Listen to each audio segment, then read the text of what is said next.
M1 news.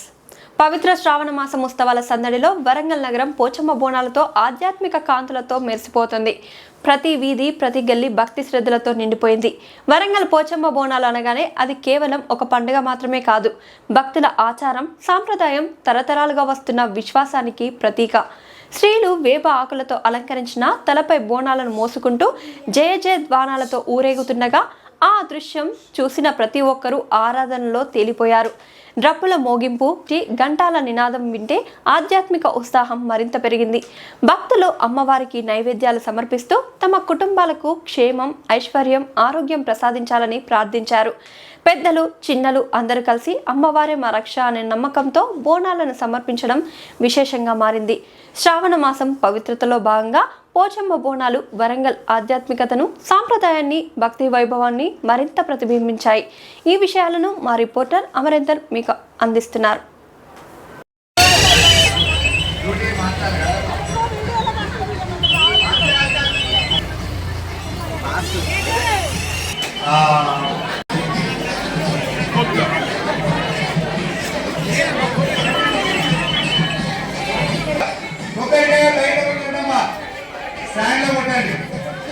ఓడి బియ్యం దగ్గర sweeter కూర్చోండి. తర్వాత లహరి ఉప్పలమ్మ దగ్గర కూర్చుంటాడు. లహరి ఉప్పలమ్మ దగ్గర. తర్వాత ఇక్కడ కొట్టద్దా, అక్కడ కొట్టాడు. పోతలింగన్న దగ్గర లక్ష్మి ఉండు, లహరి లక్ష్మక్క, లహరి పోతలింగన్న దగ్గర.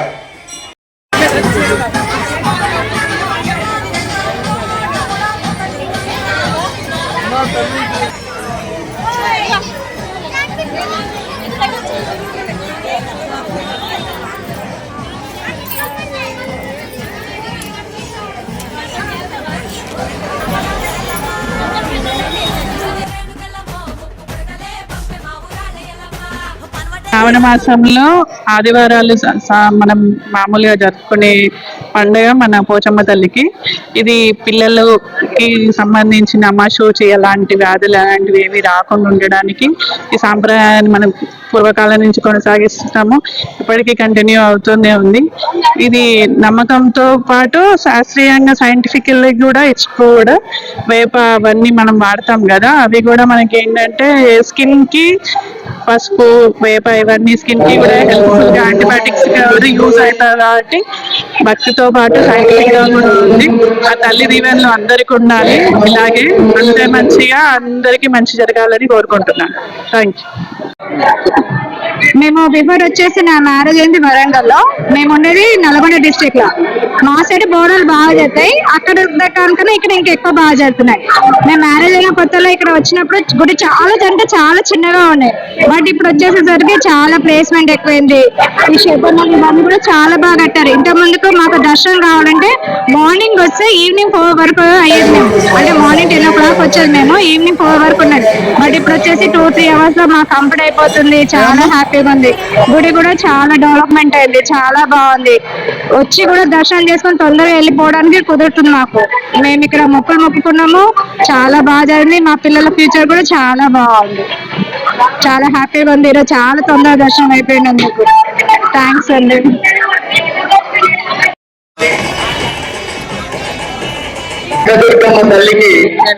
మేము వరంగల్ కొత్తవాడ నుంచి వస్తున్నాము. ఈ గుడికి మేము రాబట్టి ఒక 20 years పైనే అవుతుంది. మా అత్తమ్మ మ్యారేజ్ అయినప్పటి నుంచి వస్తున్నాము. ఇప్పటికి కూడా కంటిన్యూ చేస్తున్నాము. అప్పటికి ఇప్పటికి చాలా డెవలప్మెంట్ గా ఉంది. పోయిన ఇయర్ కూడా డెవలప్మెంట్ చాలా బాగుంది. నెక్స్ట్ ఏంటంటే భక్తులను రిసీవ్ చేసుకోవడం కూడా చాలా మంచిగా రిసీవ్ చేసుకుంటున్నారు. అన్ని సదుపాయాలు కూడా బాగా ఉంటాయి. ఆశీర్వాదాలు ఉంటాయి. కూడా మంచిగా చేసుకుంటున్నారు. ఏమి ఇబ్బంది లేకుండా బాగా జరుగుతున్నాం. ఇక్కడ అమ్మవారు చాలా పవర్ఫుల్ కాబట్టి మేము కోరుకున్న కోరికలన్నీ తీరుతున్నాయి కాబట్టి ఎవ్రీ ఇయర్ రెగ్యులర్ గా వస్తున్నాం. భక్తదేవులందరికీ కూడా నమస్కారాలు. ఈ గుడికి నేను మొక్కానండి, నాకు మనవాడు పుడితే ఇస్తానని చెప్పేసి ఆ కోరిక నెరవేరింది. అందుకని నేను వెండి కిరీటం తీసుకొచ్చి సమర్పించుకున్నాను అమ్మవారికి. అమ్మగారు మహిమగల అమ్మగారు అని చెప్పేసి నేను ఇక్కడ మొక్కుకోవడం అయింది. నాకు మనవాడు పుట్టాడు, ఆ అబ్బాయి పేరు కార్తీ వెంకటేశ్వర. అంత మంచి జరిగింది కాబట్టి నేను అమ్మవారికి కిరీటాన్ని సమర్పించాను. చాలా తొందరగా దర్శనం అయింది, మంచిగా మగవాళ్ళం పెట్టి బాగా చేశారు. సో అమ్మవారికి సంవత్సరం వచ్చి దర్శనం చేసుకుంటాం. అమ్మవారికి మంచి ఉత్సవాలు అయినాయి. ఇవాళ మంచిగా దర్శనం అయింది స్వామి వారికి. నమస్తే. పోచమ్మ తల్లికి జై. పోచమ్మ తల్లి, కనకదుర్గమ్మ తల్లి, తర్వాత ఉప్పలమ్మ తల్లి, నాగవయ్య కలిగిన ఈ పోచమ్మ దేవాలయం చాలా పురాతనమైన దేవాలయం. మాకు తెలియదు, మేము చిన్న పిల్లవాళ్ళ కంటే ముందు మా తండ్రులు 7-8 సంవత్సరాలు ఉన్న సమయంలో, అంటే 1947 కంటే బిఫోర్, స్వాతంత్రానికంటే ముందు ఈ అమ్మవారు ఎవరి ద్వారా వెలిసిందో తెలియదు, స్వయంభూ లేదా ఎవరి ద్వారా తెలిసిందో కూడా తెలియదు. అయితే అప్పుడు ఆ సమయంలో అంటే 35-40 మధ్యలో కొందరు ఈ అమ్మవారిని సహించలేని వ్యక్తులు అమ్మవారిని తీసుకెళ్లి బావిలో వేశారు. అసలు వీళ్ళందరూ హిందువులు ఈ అమ్మవారిని మొక్కాలా ఏంటి అని చెప్పేసి బావిలో వేస్తే ఆ సమయంలో కలరా గత్తరా అది వచ్చి ఈ వరంగల్ కాదు, అప్పుడు కొత్తపేట అనే గ్రామం, అప్పుడు భక్తులందరూ కూడా అంటే ఇక్కడ ఉండే ప్రజలందరూ కూడా కలరా గత్తరతో బాధపడుతున్న సమయంలో మళ్ళీ అమ్మవారు దేవాలయం అంటే దేవుడు చెప్పే, అప్పుడు ఆ సమయంలో దేవుడు చెప్పేవాళ్ళట.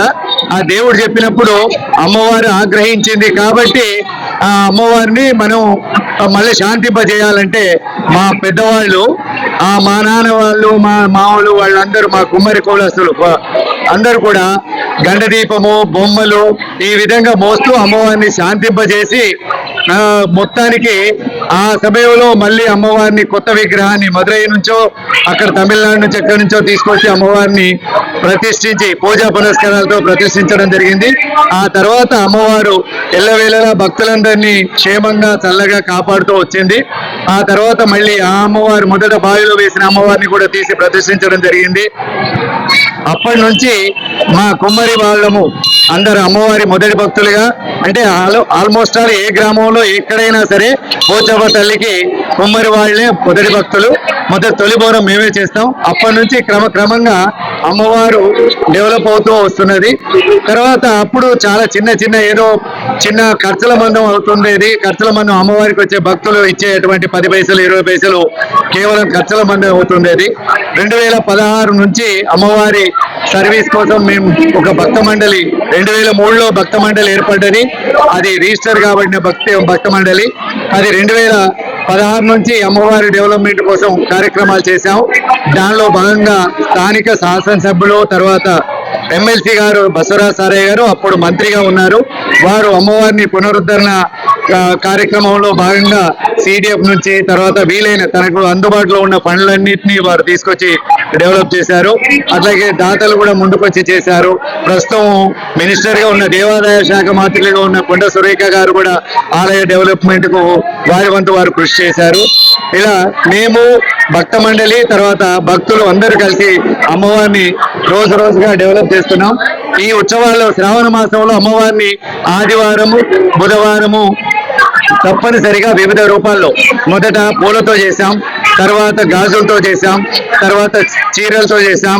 ఇప్పుడు నిన్న పండ్లతో, అంటే ఈ రోజు ఆదివారం అమ్మవారు పండ్లతో పూలతో అలంకరించారు. పండ్ల అలంకారంలో అద్భుతంగా దర్శనమిస్తుంది. బుధవారం నాడు శాకాంబరి రూపంలో మేము చేస్తుంటాం. అలా భక్తుల సహకారంతో, స్థానిక పెద్దల సహకారం, స్థానిక కార్పొరేటర్ కుమారస్వామి గారు కానీ ఇట్లా అందరి సహకారంతో అన్ని శాఖల అన్ని డిపార్ట్మెంట్ల అధికారులతోని సమన్వయంతో ఈ కార్యక్రమాన్ని ముందుకు పోతున్నాం. దీంట్లో మాకు ఒక భక్త మండలి, మా సభ్యులందరూ కూడా సహకరిస్తున్నారు. ఆ రకంగా సహకరించడం వల్ల అమ్మవారి యొక్క ఉత్సవాల్ని రోజుకు గొప్పగా ఘనంగా చేసుకుంటూ ఉన్నాం. ఈ విధంగా అమ్మవారి కృప అందరి మీద, ప్రజలందరి మీద ఉండాలని, అమ్మవారు అందరినీ చల్లగా చూడాలని కోరుకుంటూ ఈ అవకాశం ఇచ్చినందుకు ధన్యవాదాలు తెలియజేస్తున్నాను సార్. నా పేరు మరిపెల్లి రామయ్య.